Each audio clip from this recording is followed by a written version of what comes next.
16,000 మంది గోపికలు. అన్ని వేల మందితో కేవలం సరసల్లాపాలు మాత్రమే చేశాడు. అల్లరి చేశాడు, అల్లరి పెట్టాడు. అంతవరకే కాని ఏనాడు ఆయన అతిక్రమించలేదు.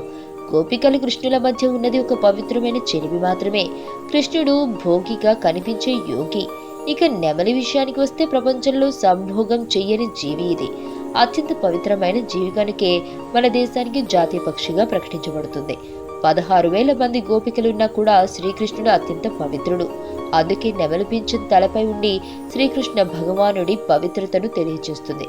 గోపికలు ఉన్న అత్యంత పవిత్రుడు అనే కంటే అసలు విషయం ఏంటంటే కృష్ణుడు అస్ఖలిత బ్రహ్మచారి. అంటే స్ఖలనం అనేది ఎరుగడు.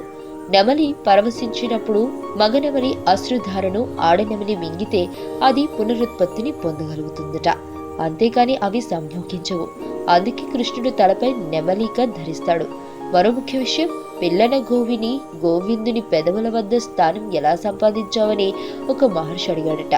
అప్పుడు పిల్లన గ్రోవి ఇలా చెప్పిందట, ఇలా చూడు, నాలో ఏముందని అడిగిందట. నాలో ఏమీ లేవు, ఏ కల్మషము లేదు, ఏ కోరికలు లేవు. ఈ కామ, క్రోధ, లాభ, మోహ, మద, మత్సర్యాది హరిషడ్వర్గాలను అదుపులో పెట్టుకుంటే జీవితం చక్కని స్వరంలా సాగిపోతుంది. తనదంటూ ఏది కోరని వారినే దేవుడు తన మధు కలశాల వద్ద ఉంచుకుంటాడని చెప్పిందట పిల్లన గ్రోవి. మీకు తెలియని మరిన్ని రహస్యాలను తెలుసుకోవాలనుకుంటున్నారా? అయితే సబ్స్క్రైబ్ చేయండి రహస్యవాణి.